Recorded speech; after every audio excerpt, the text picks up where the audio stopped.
ಜಮದಗ್ನಿಯ ಮಗನಾದ ಪರಶುರಾಮನ ಮಾತುಗಳನ್ನು ಕೇಳಿ ತಂದೆಯಾದಂತಹ ದಶರಥನು ಸಮೀಪದಲ್ಲಿಯೇ ಇದ್ದುದರಿಂದ ತಂದೆಗೆ ಗೌರವ ಕೊಡುವ ಸಲುವಾಗಿ ಹೆಚ್ಚು ಮಾತನಾಡದೆ ದಾಶರಥಿಯು ಪರಶುರಾಮನಿಗೆ ಹೇಳುತ್ತಾನೆ, ಭಾರ್ಗವ, ಪಿತೃವಿನ ವಧೆಯಿಂದ ಉಂಟಾದಂತಹ ಕೋಪದ ಪ್ರಶಮನಕ್ಕಾಗಿ ನೀನು 21 ಬಾರಿ ಕ್ಷತ್ರಿಯ ಕುಲವನ್ನೇ ವಿನಾಶ ಮಾಡಿದ ಕಥೆಯನ್ನು ನಾನು ಕೇಳಿದ್ದೇನೆ.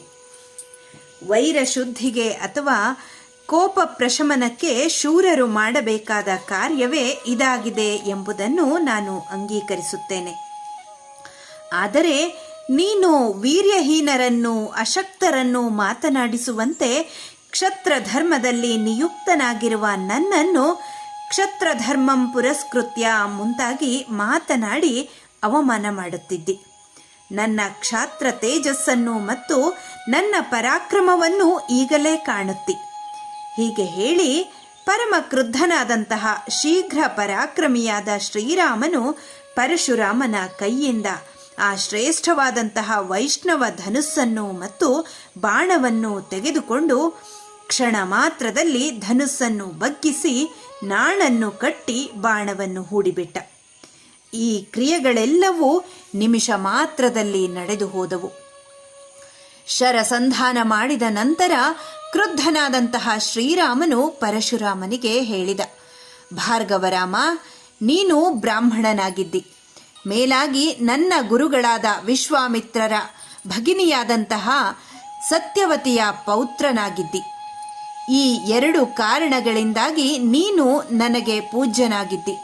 ಹಾಗಾಗಿ ಸಜ್ಜುಗೊಳಿಸಿರುವ ಪ್ರಾಣಾಪಹಾರ ಸಾಮರ್ಥ್ಯವುಳ್ಳ ಈ ಬಾಣವನ್ನು ನಿನ್ನ ಮೇಲೆ ಪ್ರಯೋಗಿಸಲು ನನಗೆ ಇಷ್ಟವಿಲ್ಲ.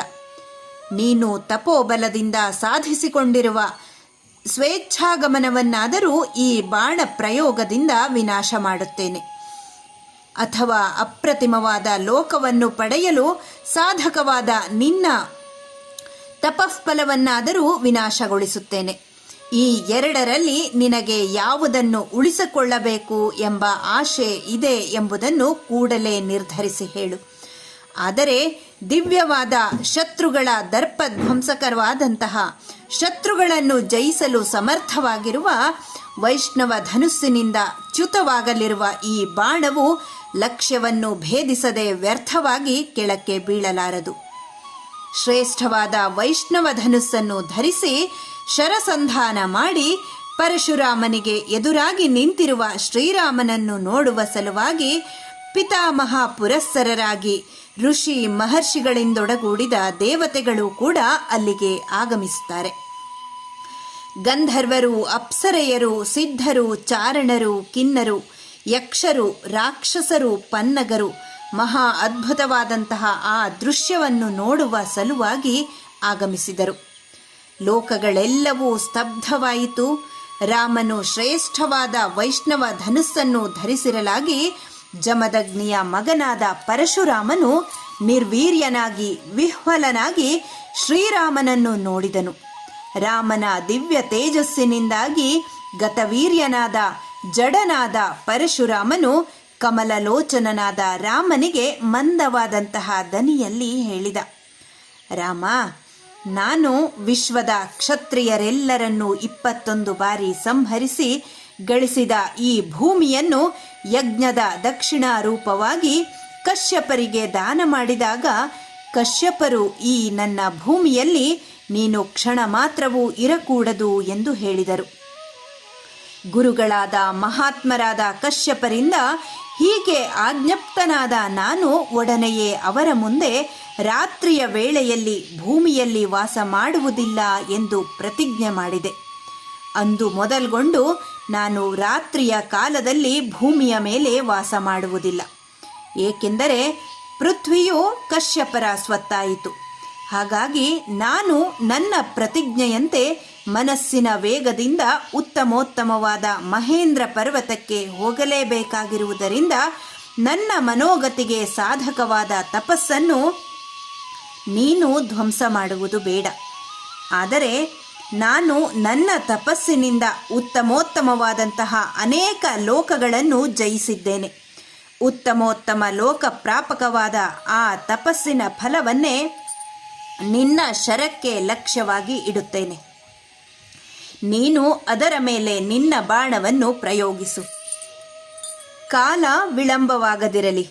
ಈ ವೈಷ್ಣವ ಮಹಾಧನುಸ್ಸಿನ ತೋಲನ, ಧಾರಣ, ಶರಸಂಧಾನಗಳನ್ನು ಮಾಡಿರುವ ನಿನ್ನನ್ನು ನಾನು ಜನ್ಮ ಮೃತ್ಯು ಜರ ರಹಿತನೆಂದು, ಮಧುಹಂತಕನಾದಂತಹ ಸುರೇಶ್ವರನಾದ ವಿಷ್ಣುವೆಂದು ತಿಳಿಯುತ್ತೇನೆ. ಅಪ್ರತಿಮ ಕರ್ಮನಾದ, ಯುದ್ಧದಲ್ಲಿ ಅದ್ವಿತೀಯನಾದ ನಿನ್ನನ್ನು ದೇವಲೋಕದಿಂದ ಆಗಮಿಸಿರುವ ಈ ದೇವತೆಗಳೆಲ್ಲರೂ ನೋಡುತ್ತಿದ್ದಾರೆ. ನಿನ್ನಿಂದಾದ ಪರಾಭವದಿಂದ ನಾನು ನಾಚಿಕೆ ಪಡುವ ಕಾರಣ ಇಲ್ಲ. ಏಕೆಂದರೆ ನಾನು ಪರಾಜಿತನಾಗಿರುವುದು ತ್ರೈಲೋಕ್ಯನಾಥನಾದ, ಪೂರ್ಣ ತೇಜೋ ವಿಶಿಷ್ಠನಾದ ವಿಷ್ಣುವಿನಿಂದ.